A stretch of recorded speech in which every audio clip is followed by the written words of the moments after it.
Hello and welcome to a solo podcast list video. I was originally going to do a really big video ranking my top 30 anime, because I like doing lists. I have whole Google Sheets full of lists that I've made and that I'm constantly updating and stuff as I watch new things. And I wanted something to work on while I wait for RWBY Volume 8 to pick back up. I ended up going with top 30 because I didn't want to leave anything major off.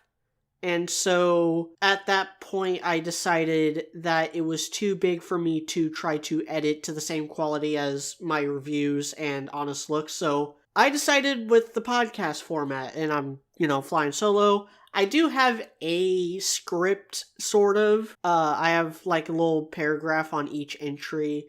This opening part's completely unscripted. So without further ado, this is my top 30 anime as it stands as I record this. It is exactly noon, January 25th, 2021, as I record this. So by the time this video is up, I might have watched a new anime that might make the list. Who knows? This is why I don't really like making list videos like this, because it's constantly changing. I'm constantly watching new anime. New anime are constantly coming out. I just want to do this for fun. This is my list. This is a list of my favorites, not what I think are the best. These are the ones that I found the highest level of enjoyment in. If you disagree, make your own list, put it in the comments.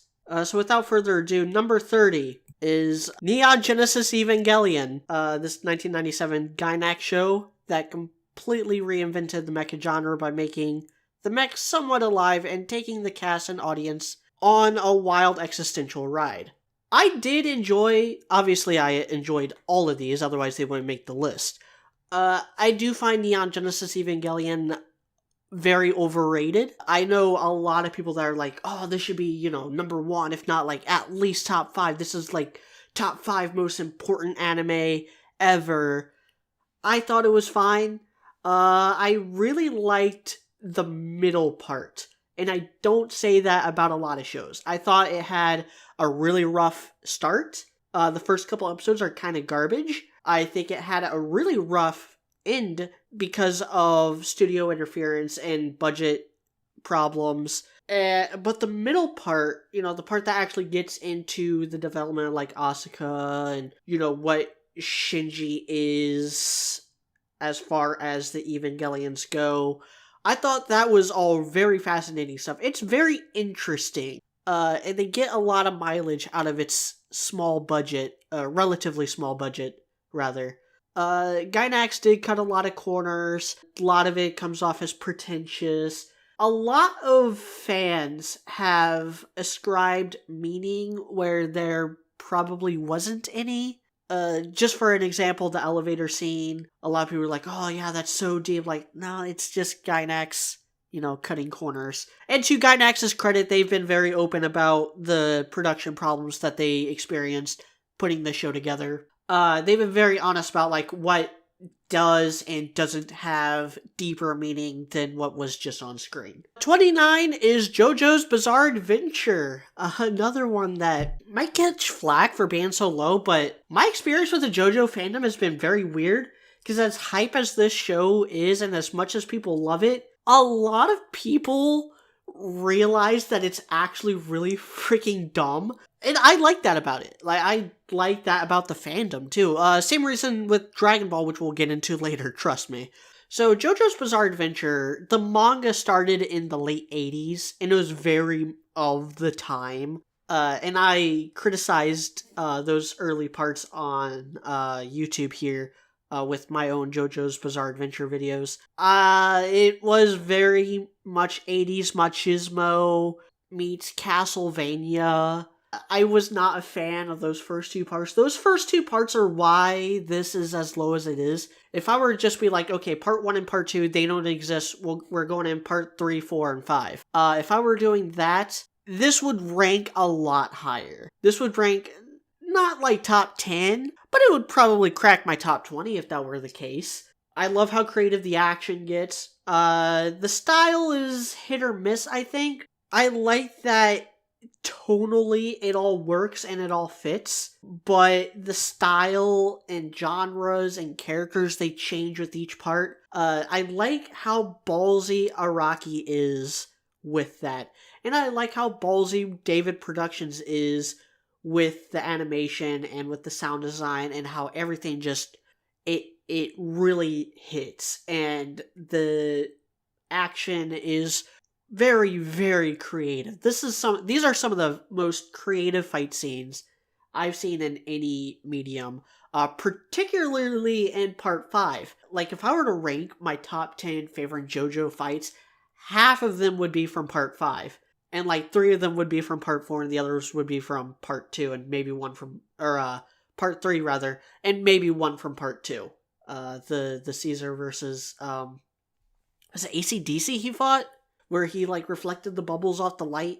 That was awesome. Part 1's fights were awesome as well, but they get better and better with each part. I'm really looking forward to part 6, and really looking forward to part 7 whenever that comes out, because that's the one everyone's like, oh man, if you like part 4 and part 5, part 7's where it's at.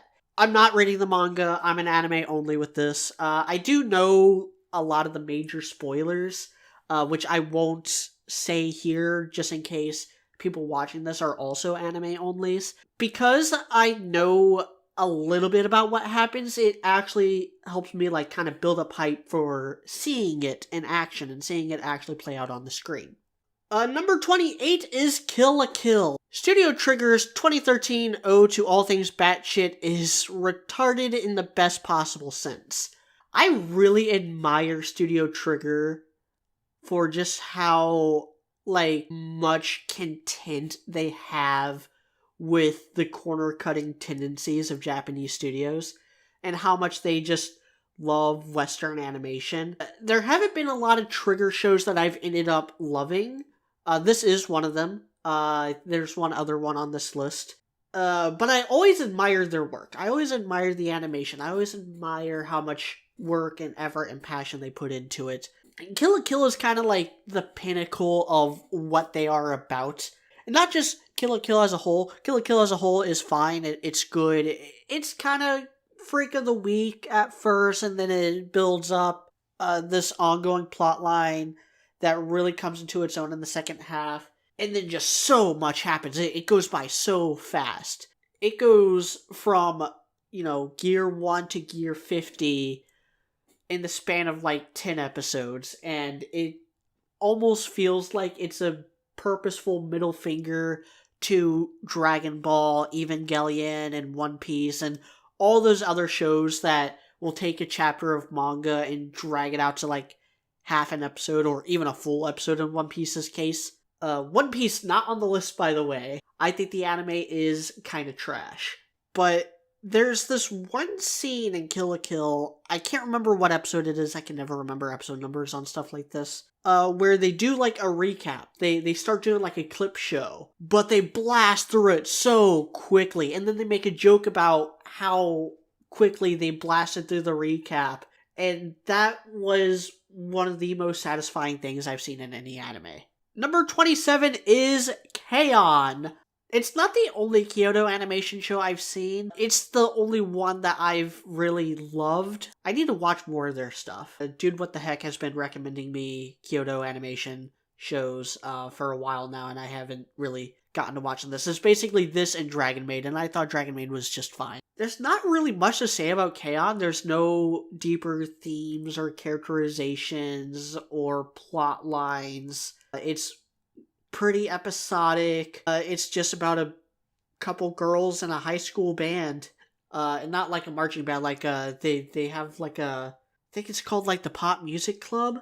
But the music kicks ass, and that's why it's on this list. The music is really good. The characters are fine. They're enjoyable. I like hanging out with them. It gives me a lot of the same vibes that like Winnie the Pooh does, as far as just like, hey, I would really like to just hang out in this classroom and drink tea with these girls if I was in high school still. But the music is really what puts it over the top. It's really good music. And that's really all there is to say about K-On! Number 26 is My Next Life as a Villainess. I kind of hinted at my enjoyment of the show during my Elena review. This was one of the best little gems of 2020. It's by Studio Silverlink. On paper, this is the perfect tongue-in-cheek rom-com combining elements of dating sims, JRPGs, isekais, and harems. Some of those things I like, some of those things I don't like. And it's all put into a tight little package with tons of characters, almost all of which just brimming with personality. The only complaint I have is that it felt a little bit like false advertising. Katarina is too nice. It doesn't live up to the villainous in the title.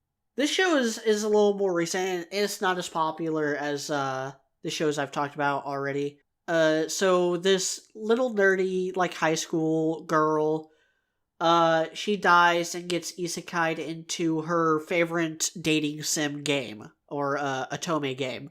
But she gets reincarnated as its villainess. She gets all the memories of her past life back after getting bonked on the head, and so she goes through these lengths to try to escape her doomed fate. I think the full title of the show is My Next Life as a Villainess, All Routes Lead to Doom. And it's really funny. It's really funny how dense she is, you know, despite knowing all the signs and being really good at this dating sim game. She doesn't ever realize that all these things that she's doing to avoid her doomed fate are also making the cast fall in love with her. And it's a bisexual cast too, which is a pretty cool novelty.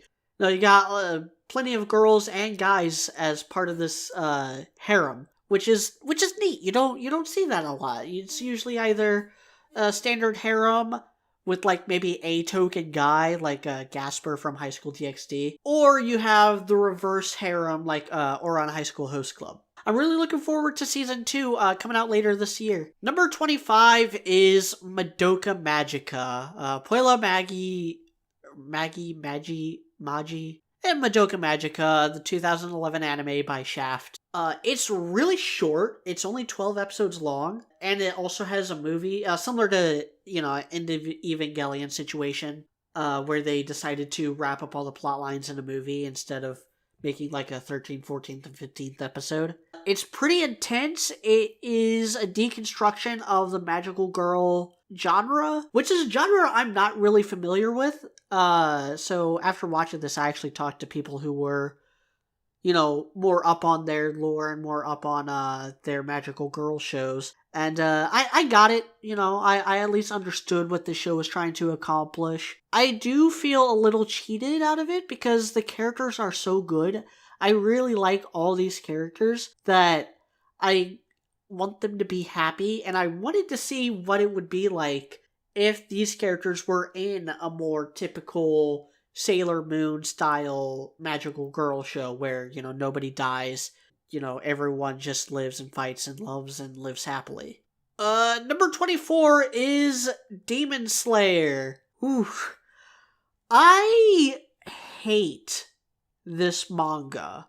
I think Demon Slayer, the manga, is one of the most overrated things Shonen Jump has ever produced. I do not get why people like it so much. And I made all of my opinions clear last time I kind of did a solo discussion video, which was at the beginning of last summer. I did a Demon Slayer podcast stream thing. But I gotta give credit where credit is due. Studio Ufotable, the same guys who did Fate, which is another show I just despise, they took this mediocre manga and just outdid themselves. I hesitate to say this is the best adaptation a manga's ever gotten, but as far as the difference in quality between the manga and anime, this is the one that elevates it the most.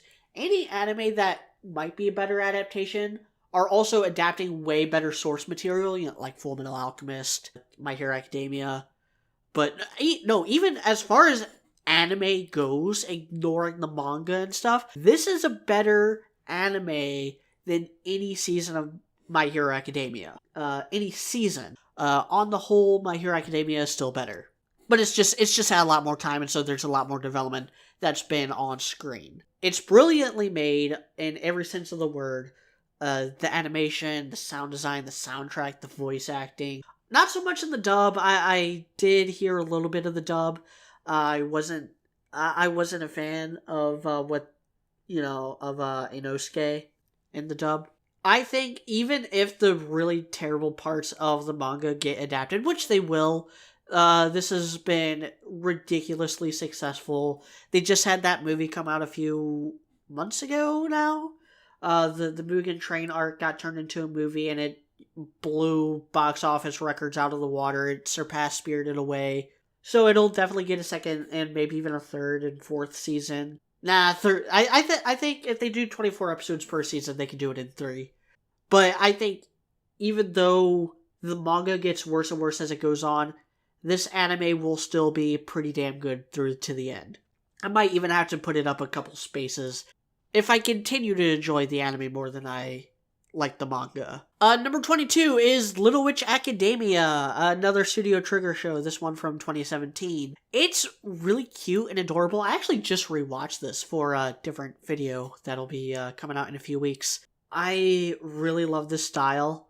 I already talked about Studio Trigger's love of Western animation when I was talking about Kill la Kill. This one takes it even further. There's some straight up like Max Fleischer, Walter McKay, early Walt Disney references here, as well as references to other fixtures of Western culture like Star Wars and Harry Potter, The Wild Hunt, which is, European folklore. There's an episode with The Wild Hunt. And I love these characters. I want there to be another season. I want Studio Trigger to figure out another thing for Akko, Diana, and the rest of the gang to do, because I want to see more of this world, and I want Daiako to be canon. There will be plenty of time to talk about Daiako coming up here in a few weeks. Diana is my favorite character, hands down. And I warmed up to Akko. I didn't think Akko was a good lead at first, especially my first time watching. It took me a while to kind of warm up to her, but the supporting cast was always good. I like Andrew, I like Lotte. I like Suki, even though she kind of gets the shaft in the second half. I like Constance. I like all of them. Not a character I completely dislike. Chariot and Diana are my favorites, though. Number 22 is Fist of the North Star. This is one I never actually finished because I was so satisfied with how the first full saga ended that I called it quits before something could happen to ruin my fun. This is also the oldest show on this list, coming out in 1984. This is pre-Dragon Ball Toei animation, and it just kicks ass. It's Mad Max meets Bruce Lee. It's one of the most badass shows I've ever watched. It really put the failures of shows like Sword Art Online and One Punch Man into stark focus. Sword Art Online and One Punch Man are not on this list, and for a very good reason. I don't like those shows. And Fist of the North Star really highlighted why One Punch Man never really worked for me. Because you don't really buy Saitama's connection with people. He's just a gag character. He's just, oh man, all these monsters are beating up all these heroes. Oh, Saitama beats him in one punch. Ooh, everyone underestimated him. That was a funny joke, but it got old really fast. With Kenshiro, he has the kids that he has to protect, and you really feel like he is actually like just a really good guy and really does help people and really does, want peace, but all these motherfuckers just keep trying to, wreck his shit, and he just keeps having to pop them like balloons. It's really fun. It's different, it's so old that it doesn't really fit in with any of the other shows on this list. Number 21 is Darwin's Game. Another 2020 show, this one from Studio Nexus. This was a big surprise for me. during that like week or so that I didn't have internet and couldn't do the podcast, this show was recommended to me, and so I actually downloaded the whole first season, and I blew through it in like a day and a half. And then I started reading the manga, and the manga's pretty good too. I really hope it does get a season 2 someday. It really does deserve it. But it starts off as a death game show, which I'm finding increasingly loathsome. But it quickly pulls out the curtain to reveal it's actually a superhero show that's 1 part X-Men and 2 parts Pokemon Go. And if you've seen Darwin's Game, you know how apt X-Men meets Pokemon Go is when describing this show. It's really interesting. They've taken a lot of really interesting turns with why it's called Darwin's Game and what the actual purpose of the show is. Because in a lot of these death game shows, it's to, suppress the minorities or suppress the working class people or, I just think killing teenagers is fun. And this, no, there's actually a really big purpose. I'm not going to spoil what happens in the manga, but if you were even remotely interested in the characters in this anime, pray for a season 2 and then watch it.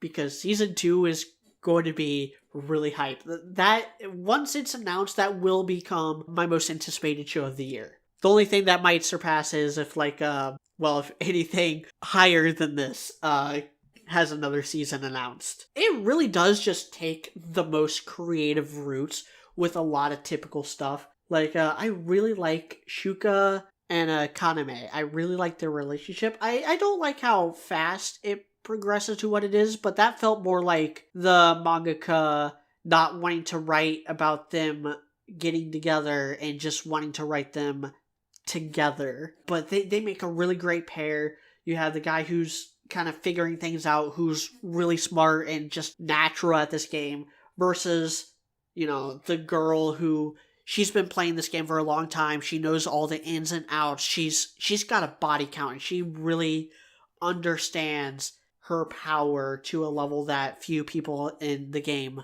do. And I like the supporting cast. I like the dude with the lie detector ability who looks like the Punisher. I like the really smart sniper chick that they team up with. I enjoy the villains. Not so much in this first season. I think Ace, depending on who's translating. I thought he was kind of eh. The villains going forward are very enjoyable and very honorable too.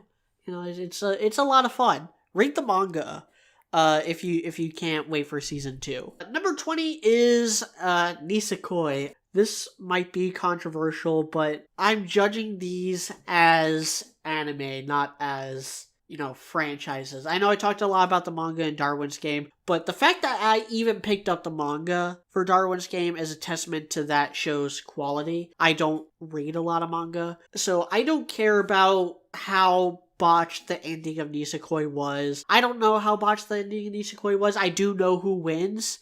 I have been spoiled on that, but I haven't read. I haven't read to the end of the manga. I've only read a couple chapters at this point. But this show is really funny, and it goes really over the top. From the little bit that I've read, I think it works better as an anime. In anime, you get a lot more out of the expressions and the physical comedy that is present in the manga, but doesn't work as well because it's print and black and white and it's just pictures. But I like this show's take on the tsundere type, how they don't like each other, but they're forced to pretend like they're dating in order to stop a gang war from breaking out in their home city. And, he's being pulled in another direction by the girl he's liked for a long time. And I really like all the characters' interactions with each other and all the little dynamics. And it's a smidge of a harem.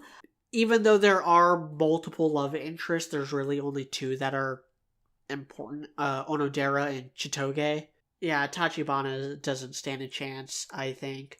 But yeah, it's funny, it's very colorful, and it stands tall, where otherwise better shows falter, I think. Number 19 is Death Note, every mid-2000s teenager's favorite anime, and yes, this would be in the top 10 if it just ended with L. Which it totally did, guys. We don't talk about the last 12 episodes in my house. It came out in 2007. It was by Studio Madhouse. I was in middle school. I was the perfect age demographic for the show when it started, and I thought it was like the smartest show ever. It's one of the smarter shows up until the last 12 episodes, which don't exist. Just ignore any links that say otherwise. Just stop it after episode 25. It totally ends with episode 20. There totally isn't 37 episodes in this show. Because if there was, this would, if not for those last 12 episodes, this would be in my top 10. It is one of the smarter shows. It's not as smart as, I might have thought it was back then. I think there are smarter shows on this list. That's just middle school me not thinking anything highly of intelligence that isn't academic. But yeah, it's a really solid show. I think everyone should at least give it a shot.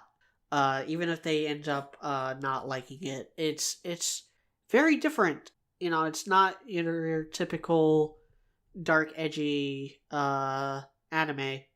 Number 18 is Devil is a Part-Timer. It came out in 2013. It was by Studio White Fox. It's an isekai, but it's a reverse isekai. So, the Devil King, his right-hand man, and his eternal nemesis all get transported to our world where they all have to deal with the struggles of low-income suburban life. The Demon King gets a job at Discount McDonald's as a part-time worker, and he works his ass off there. And then the hero Emilia, my favorite character in this show, is like a telemarketer or something. It's hilarious. I highly recommend watching the dub. I don't know what the sub is like. I haven't watched the original Japanese. I've only watched the dub. It's got Josh Gorell as Satan, Felicia Angel as the hero Emilia, and Tia Ballard as the other Discount McDonald's worker who falls in love with Satan. And those are also like my 3 favorite people from the Quintessential Quintuplets cast in that dub. I talked about that in my honest look at their voice actors. This is just, I'm smiling just thinking about it. I really wish we got into season 2. I know there's like light novels or manga that carry it on, and I have looked into maybe picking that up on my reading list at some point. Number 17 is Kaguya-sama Love is War. 2019 rom-com by A1 Pictures is a love story between 2 tsunderes, and it is as good as it possibly could be. Much like Demon Slayer, this is another one that I don't know about the quality of the manga. I've heard mixed things about it, but the anime, it really just elevates it to another level. I haven't read the manga, so I don't know how much it elevates it, but there's a lot in this anime that are like, this is using the medium of animation to its fullest. And that's one of the things I really look for in any animated production. Or any production, any project in any medium. I always look for like, okay, how is it utilizing the strengths of its medium to its advantage? That's one of the key things I ask when I'm reviewing something or when I'm watching something. Again, if I had a complaint, it goes too fast. There's a lot of talking over each other. A lot of times where characters are talking over each other while the narrator is talking over them. I feel like this might be a little too much even for Japanese speakers, let alone English speakers who have to read all of this instead of just watching it. It can be kind of a drag. But this is another one that I would consider, one of the funniest shows I've ever seen. Number 16 on this list is High School DxD. I did a video about this on Summer of Love. It is the ultimate ecchi and the ultimate harem show. And outside of even the echiness and the harem and the titillation, it does a lot of things well. It's a jack-of-all trades anime that combines elements of like supernatural, not really suspense, unless you count getting blue-balled into oblivion suspense. But it also combines elements of like, the ecchi harem stuff with shonen battle. That's like 2 of my favorite things. Rom-coms with multiple love interests and shows where teenagers beat the shit out of each other. That's like my 2 big areas of interest when it comes to anime, and if you were to make a Venn diagram with that, the intersection would be High School DxD.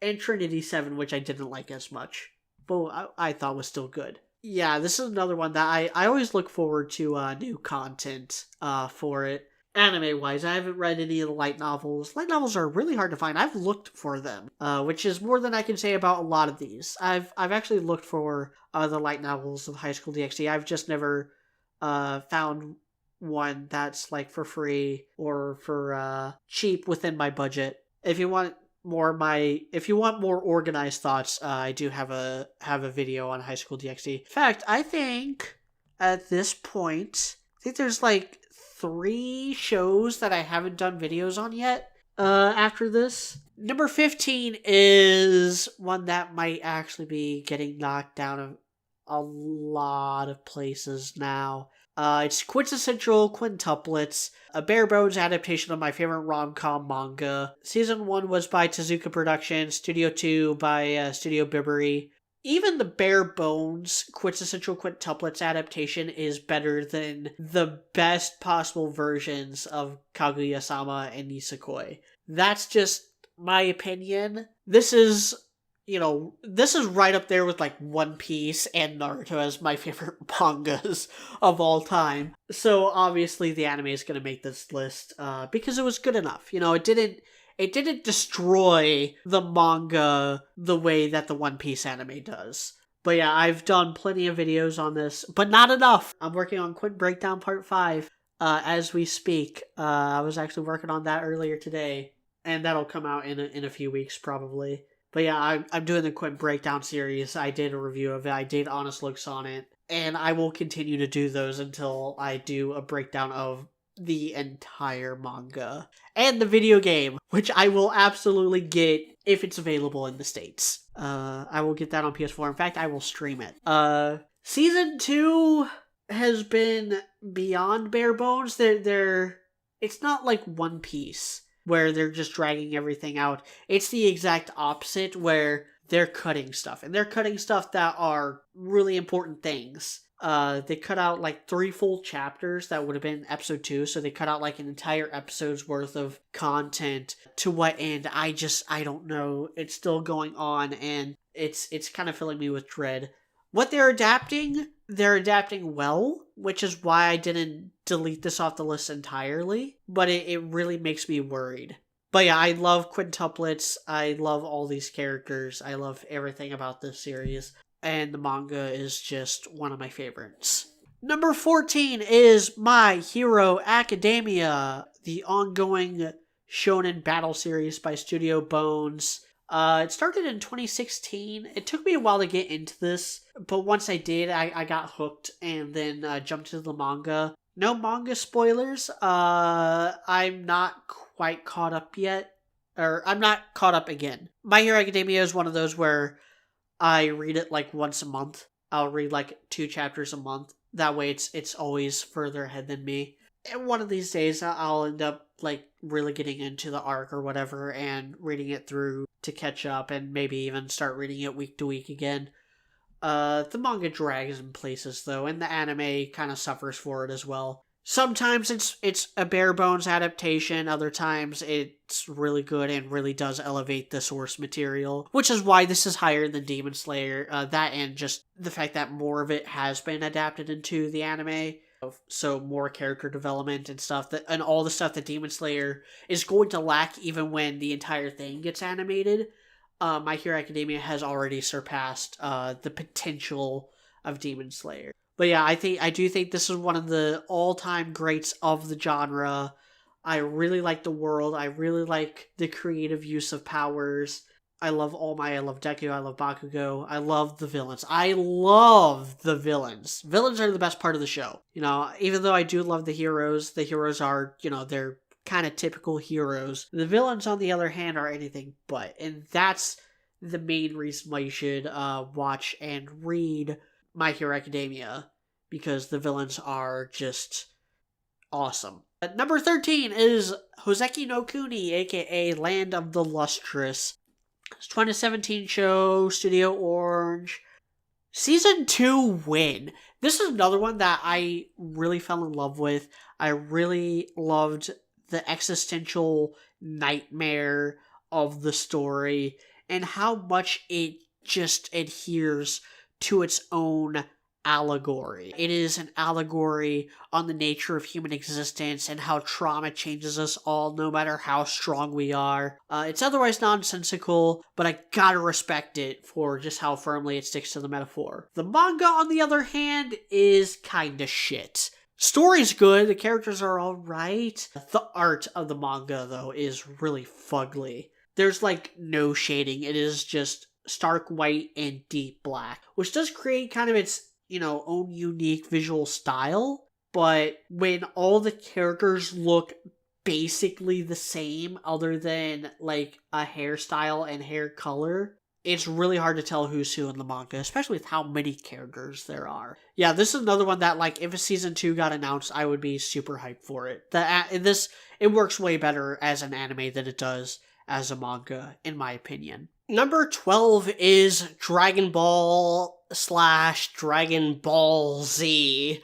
This is where I have to remind you that this is a list of my favorites, not what I think are the best. This show changed the game, not just for manga when it started in 1984, not just in anime when Toei began production in 1986. This show changed television full stop. I might have to just actually script out my thoughts on that aspect and do a video about like just how much Dragon Ball changed the game and how I don't know anybody who underestimates Dragon Ball Z's impact on the industry and on Japanese entertainment, but I take it even a step further. Like the whole idea of sequential television.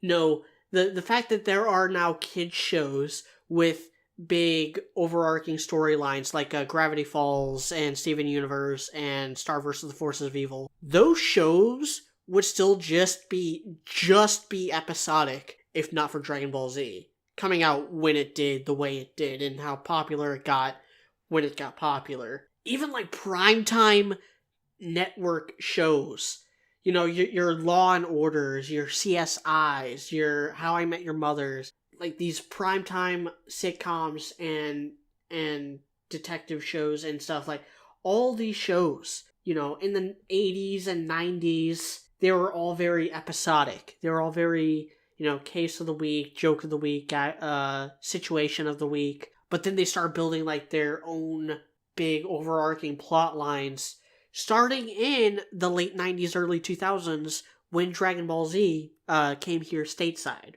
More than that, Dragon Ball Z was there for me at some of the toughest times. I don't know if I've talked about this in any kind of open forum like this. But when I was little, my mom was diagnosed with cancer. She did end up beating it, luckily, but there was a time where she was given 6 months to live. And we spent a lot of time in the hospital with her because of that. That was when I started getting into Dragon Ball Z. And Dragon Ball Z happened to be on. It was actually the Namek Saga. Like, I remember so vividly watching Piccolo fight Second Form Frieza in the hospital while I was sitting next to my mom. I know this show is flawed. I know it's abysmally paced.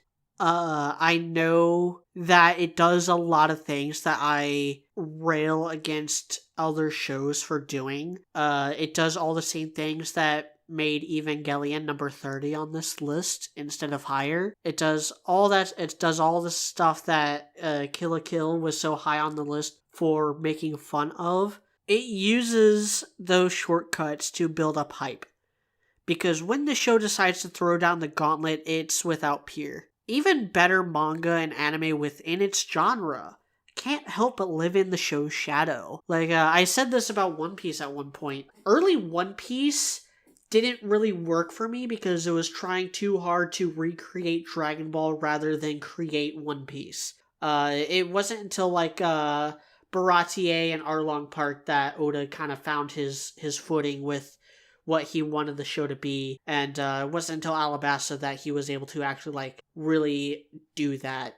And same thing with Naruto. Naruto at its best is when it's being Naruto, but there's a lot of times where it's just like, oh yeah, that was like the thing from Dragon Ball. This will always be like an eternal primordial being, if not at least the granddaddy of everything I love about the shonen battle genre. This show has just, had a very profound impact on me as a person, as well as, society as a whole, and I think it's been, for the better. The world would not be as bright as it is if not for Dragon Ball. Number 11 is A Place Further Than the Universe. This is one of the few, I don't think I did a video on this yet.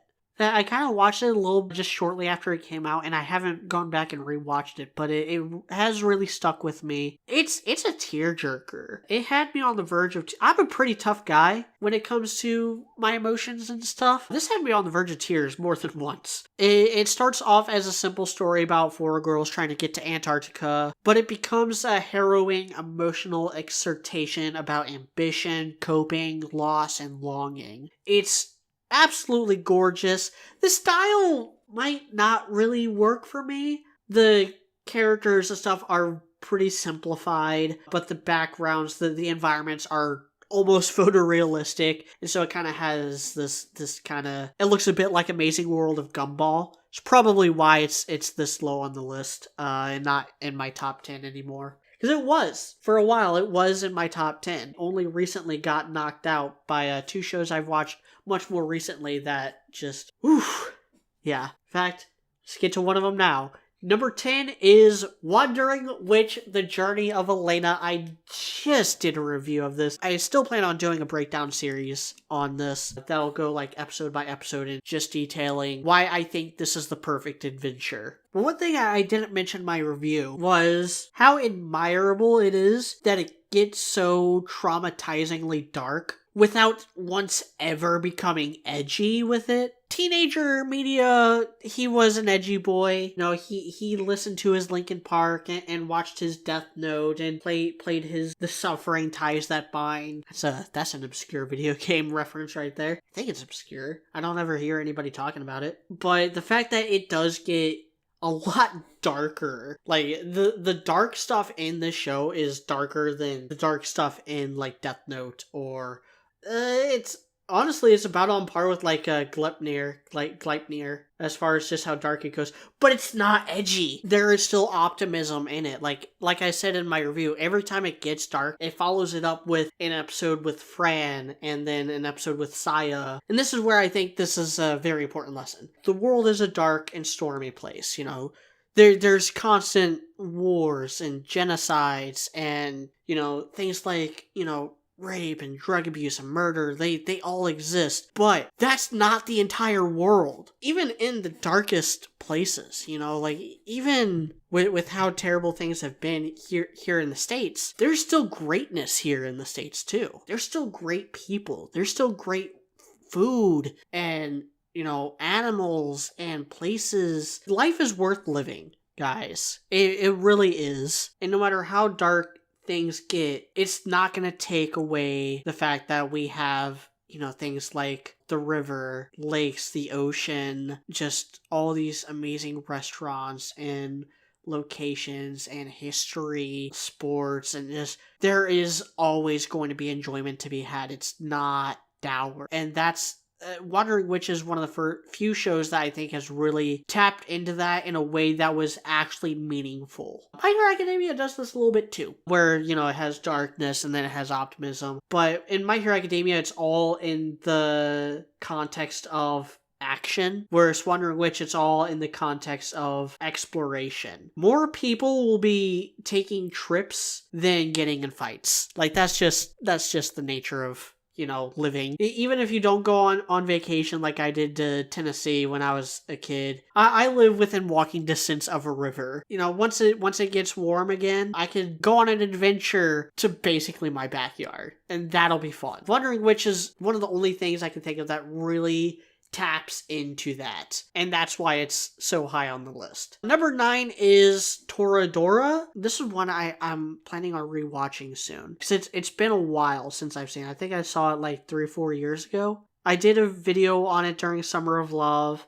It's not my favorite rom-com of all time, but in terms of completed series, there's nothing that quite tops it.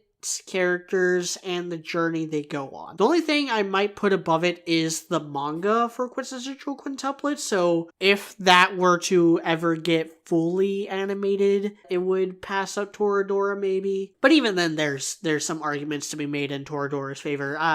Well, one of my friends on the Discord, his favorite rom-com is Toradora and mine is Quintuplets. But like Toradora is my number 2 favorite rom-com and Quintuplets is his number 2 favorite rom-com, and we've had debates on which one is better than the other. It uses its inherent predictability in order to better enhance its own drama and throw some spicy curveballs. Because of that, it's another one I wouldn't mind doing a full analysis on, even though I'm not planning on it yet. Once I get the Wandering Witch breakdown and the Quintuplets breakdown done, maybe I'll start doing a Toradora breakdown. Even though after I finish the Elena breakdown, the next, big project will be a Naruto breakdown. Number 8 is Eureka 7, and this is how you know I'm being fully honest. If I wasn't, it would be extremely easy for me to just slide this in at number 7 and none of you would be the wiser. This is another one I did for Summer of Love. It's my favorite mecha.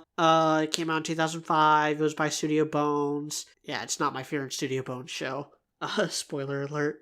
Not that spoiler. Y'all know what's coming. Y'all know what's coming in like the top 2 or 3. Y'all know what I'm about. Eureka 7 is a sweeping young romance that swings wildly between laid back and disturbing. It's one of the best anime to vibe to and has one of my favorite antagonists in the medium. I really love Anemone. She is a delight, and I just really want to give her a hug and tell her everything is gonna be okay, and that she doesn't have to try so hard to please assholes. Yeah, it's been a while since I've seen this. It's probably been close to a decade since I watched this all the way through. But there's a few scenes I always go back to. Like every so often I will rewatch the scene with Dominique literally falling for Anemone. That he crashes through the thing and is falling, is just shouting for Anemone and trying to save her, even though she has to save him because he can't fly. He's just a dude. But this is the show that Evangelion was kind of trying to be, I think.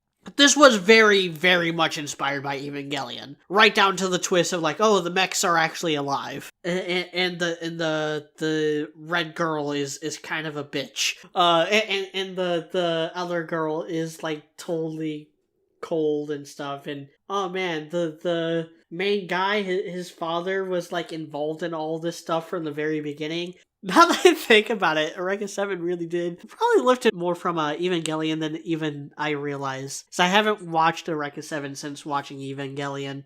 But this is, I think, the better version of that. It's the more character-centric version of that. It's got a lot more care and effort put into it and had a better budget, I think, which has to do with it. Like, they were able to kind of end it on their own terms rather than trying to hack together something out of reused footage for the finale. Very, very good, very wholesome as well. Number 7 is Trigun. I don't think I did a video on this yet, and that's kind of a shame because this show kicks ass. It came out in 1997. It's another Studio Madhouse anime, and it's one of my favorite westerns, full stop. Not just anime westerns, which there aren't very many, but just westerns in general. And Vash the Stampede is one of my favorite protagonists. It's a very unique twist on the overpowered Paragon protagonist. I talked a little bit about Kenshiro and Saitama and why Kenshiro worked and Saitama didn't. Now, imagine if, like, those characters, at least with Kenshiro, the difference between Kenshiro and your average scrub is the same kind of difference between Vash the Stampede and your average goon.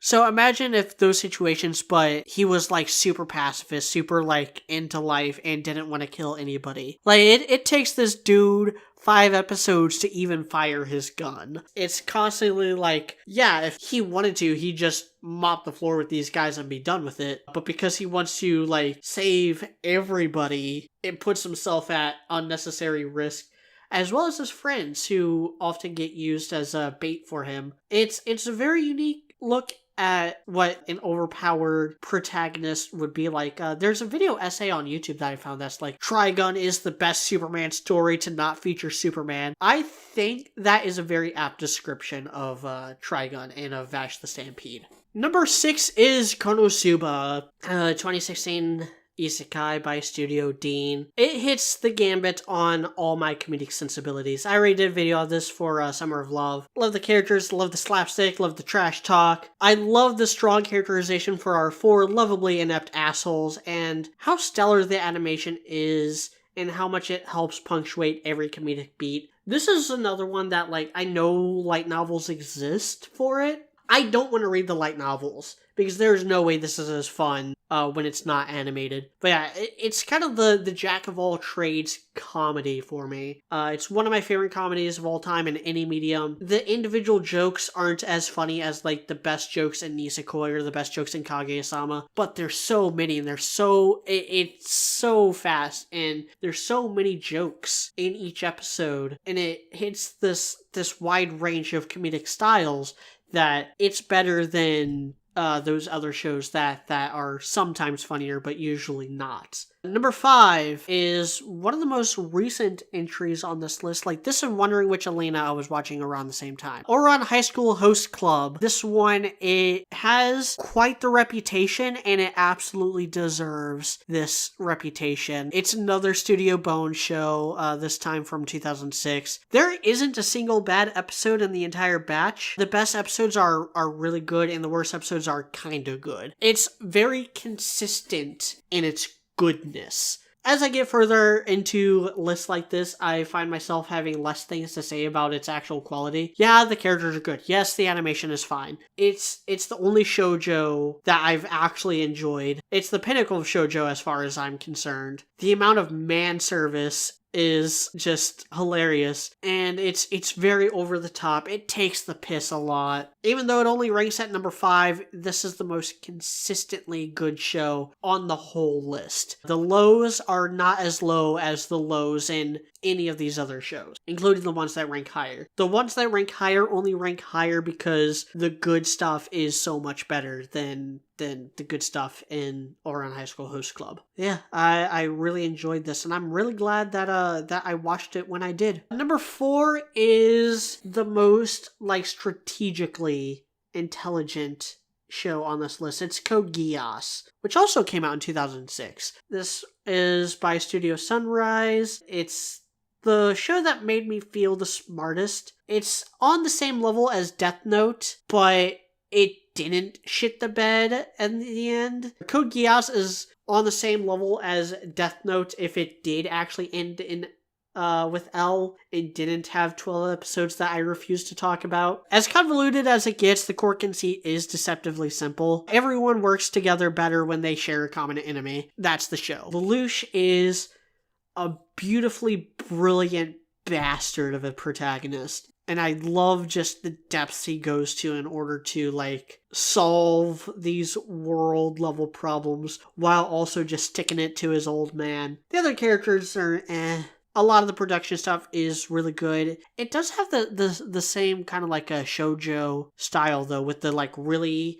pencil-thin bodies and the big balloon heads with the really sharp chins that look like they could cut diamond. That's just what shoujo looks like to me. But yeah, it's one that I've revisited a couple times, and it holds up every time. Number 3, have to remind you again, this is not the best. This is my favorite. Naruto and Naruto Shippuden together. This monolithic series by Studio Pierrot started in 2002, and it is the perfect shonen, or at least the perfect example of a shonen. I did a video briefly talking about this before, and I plan on doing a full series going arc by arc, same that I did with One Piece. But suffice to say, while it has its large, gaping, unbearable flaws and pacing issues, when it's on point, it's completely without peer. No show in any medium has made me laugh, cry, smile, cheer, and growl as much as this has. As far as just pure emotions go, this might actually be my favorite. These last 3, 2, and 1, any one of these can be number 1, depending on what I'm looking for. If it's just like how much it means to me, Naruto is number one. Naruto is the one that, like, helped me the most. It's been there with me the most. It's been a massive part of my life the longest, or a bigger part of my life. The other two shows I actually watched before Naruto, because they're a lot older, but the point still stands that Naruto is the one that I've invested the most time in, and I've learned a lot about writing from Naruto. Mostly what you can get away with when you make the audience care, because there's some weapons grade bullshit in this series, but it all still works. It all still works because the characters are just that good, and the action is just that good, and the animation is, it's hit or miss, but it mostly hits. It's a lot better looking show than Dragon Ball. I know that's kind of unfair because Dragon Ball started in like the 80s and was mostly a 90s show, whereas this is a 2000 show. So obviously it's going to look better, but it's just a lot better adaptation than I think Dragon Ball Z was. It really does elevate it. There's a lot that the anime does better than the manga, to the point where, like, if you skip the filler, I do highly recommend watching this. It is really good if you skip the filler. But even skipping the filler, there's still, like Kaguya and the war and the Toby problem. But yeah, this is the most important show on the list as far as I'm concerned, as far as me, as far as, impacting my life, my views, my criteria for criticism, my writing habits. This is the show that has had the biggest impact on me. Number 2 is Cowboy Bebop. What can I say about Cowboy Bebop that hasn't been said before? It's practically perfect in every single way. It's got 1 or 2 weaker episodes, which is why I don't think this is as consistent as Ouran High School Host Club. This is the pinnacle of episodic anime. This is up there with, like, Batman the Animated Series as far as just animation goes. And it looks phenomenal. It is. The animation and all the other production qualities, they hold up today in a way that most shows half its age don't. Like, this is from 1997, and it looks better than most shows from 2009. Speaking of 2009, number 1 on the list is Full Metal Alchemist. I'm counting both the 2003 series and Brotherhood from 2009. They're both by Studio Bones. They both have mostly the same cast. And it's mostly the same story, except the 2003 series has to go in its own direction because the manga was still ongoing. And the manga was technically still ongoing with Brotherhood too. It was kind of an Attack on Titan situation where the manga ended a month or two before the anime did, as they were going kind of like side by side. I did a video on this already. I would consider doing a full breakdown series, but my breakdown series are already inspired by Low Art's videos, which he's doing Full Metal Alchemist, and so there's no need for me. Just watch his stuff. There's no purpose in me trying to do a breakdown series of Full Metal Alchemist. I'll stick with quintuplets and Elena and stuff that people aren't giving their just dues. Whereas Naruto exemplified the medium, Cowboy Bebop and Full Metal Alchemist, they both transcend the medium. They are 2 of the only shows, let alone anime, that I would consider peerless masterpieces. Full Metal Alchemist Brotherhood, and to a lesser extent, I think, Cowboy Bebop. These are shows for people who don't like anime. These are the anime that non-anime fans will like. If you just despise Dragon Ball and Naruto and Bleach and One Piece and My Hero Academia and Demon Slayer, you'll still like these shows. That's the difference in quality we're talking about here. My better comparisons. If Cowboy Bebop is Batman the Animated Series for Japan, Full Metal Alchemist is Avatar: The Last Airbender, because it is much more it's much more serialized. It has its overarching plot. Also came out around the same time. I think Avatar started in like 2004, 2005. But it is, this awesome adventure following all these characters, and each one of them are fully fleshed out with their own like backstories and motivations and goals and what they're wanting to achieve and how far they're willing to go to achieve it. Most shows will have like one or the other and do it well. Like One Piece has, it does the goals very well. It doesn't do the limits very well. Like there's no limit to like how far any of those characters are willing to go to do their goal. Like Luffy won't abandon his friends, sure, that's fine, but that's basically it as far as that goes. You know, like Edward Elric wants to get the Philosopher's Stone, but he's not willing to sacrifice people to get it. Other characters that want the Philosopher's Stone are, or are willing to like have someone else make it and then steal from them, so that blood isn't directly on their hands. You know, that's just the level of depth and intrigue. And this is probably overall the smartest show as far as just finding that perfect balancing act. And that's all there is to say about that. If you like this video and you want to see more videos like this, if this video does well, I might do this with other lists that I have on my Google Sheets, but only if this video does well. What are your favorite animes? Let me know in the comments below. I'm Mediocrity4, thanks for watching.